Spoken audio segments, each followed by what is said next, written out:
Magandang araw sa inyong lahat mga kalakay. Ngayong araw na to mga kalakay ay magluluto tayo ng nilagang baka. Yan. Bali yung buto-buto po ng baka yung ating lulutuin ngayong araw. Okay, samahan nyo ako mga kalakay at magluluto na tayo.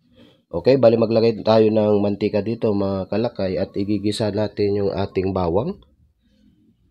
Ayan, para mabango yung ating lulutuing nilagang baka, igigisa natin yung bawang mga kalakay. Tapos susunod natin dito yung ating luya. Ayan, mainam na may luya po yung ating nilaga mga kalakay. At maglalagay nga tayo dito ng sibuyas. Ayan, isama natin sa ating pagigisa mga kalakay. Pagka okay na mga kalakay, pwede na nating isama yung ating buto-buto ng baka. Okay? Bali, ang gagawin natin dito ay igigisa lang natin mga kalakay. At magdadagdag tayo dito ng laurel saka paminta.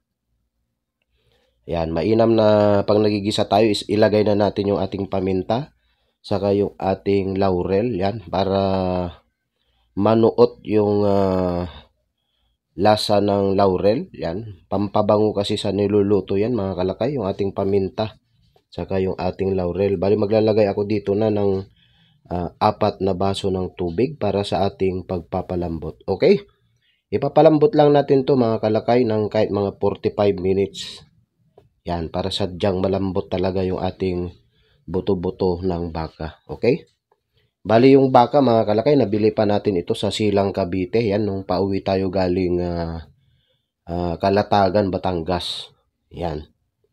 Ang ganda yung klase ng tinda nilang mga baka mga kalakay. Buto-buto po yung ating binili. Pero tignan nyo yung buto-buto, talagang malaman yung kanilang buto-buto mga kalakay. Ayan, at ito na nga mga kalakay, malambot na yung ating buto-buto ng baka. Yan, bali ililipat ko lang dito sa isang lutuan mga kalakay. Yan, dito natin iluluto yung kanyang gulay. Yan. Masarap po yung ating nilagang baka mga kalakay pagka sadyang marami yung kanyang gulay. Ayan, bali papakulo lang muna natin. At ito na, kumukulo na nga mga kalakay. Bali ilalagay na natin dito yung ating mais. Ayan, saka yung ating patatas. Yan.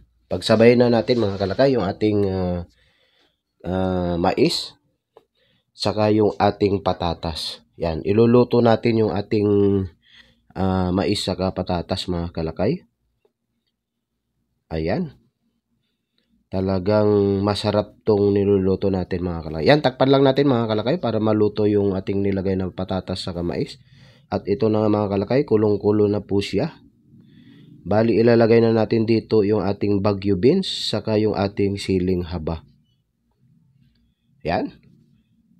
Ang sarap nito mga kalakay kasi talagang sinadya ko na lagyan ng maraming gulay. Yan, gulay is life po tayo. Ayan, takpan po natin mga kalakay para maluto yung ating nilagay na gulay. Okay, at ito na nga mga kalakay, luto na yung ating gulay, yung ating bagyo beans, at saka yung ating siling haba. Ayan, maganda tong ulam natin mga kalakay, talagang pampalakas ng tuhod.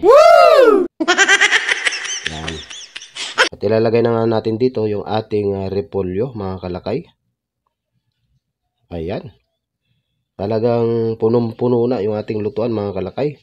At ito na mga kalakay, luto na yung ating repolyo. So, titimplahan na po natin. Ayan. Para may pampalakas tayo, sabaw pa lang nito mga kalakay. Talagang masarap talaga. Ayan. Bali, timpla na natin siya ng asin. At mamaya to mga kalakay ay luto na yung ating mga gulay. Ayan, at ito na nga, luto na yung ating nilagang baka, mga kalakay. Yung ating buto-buto ng baka. Wow, talagang nakakatakam. Ang sarap ng sabaw na ito, mga kalakay. Okay? At ready na po tayong mananghalian.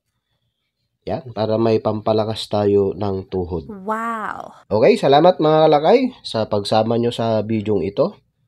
And God bless sa inyong lahat. Mapagpalang araw.